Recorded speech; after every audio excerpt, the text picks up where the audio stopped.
জাতীয় অর্থনৈতিক পরিষদের সভায় ৩ লাখ কোটি টাকার উন্নয়ন বাজেট অনুমোদন। টেকসই অর্থনীতি প্রতিষ্ঠার সমন্বিত রূপরেখা জানালেন অর্থমন্ত্রী।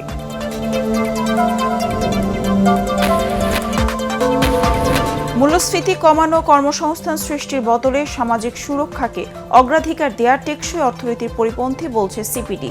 দরিদ্র জনগোষ্ঠীকে প্রাধান্য দেয়া হচ্ছে সমাজ কল্যাণমন্ত্রী। র্যাবের জবাবদিহিতা নিশ্চিতে নতুন আইন করবে সরকার। নীতি সংশোধন হলে মার্কিন নিষেধাজ্ঞা উঠে যাওয়ার প্রত্যাশা স্বরাষ্ট্রমন্ত্রী।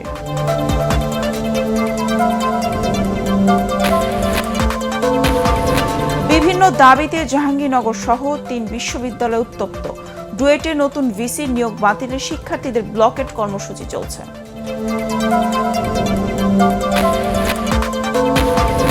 এবং দেশের আকাশে জিলহজ মাসের চাঁদ দেখা গেছে।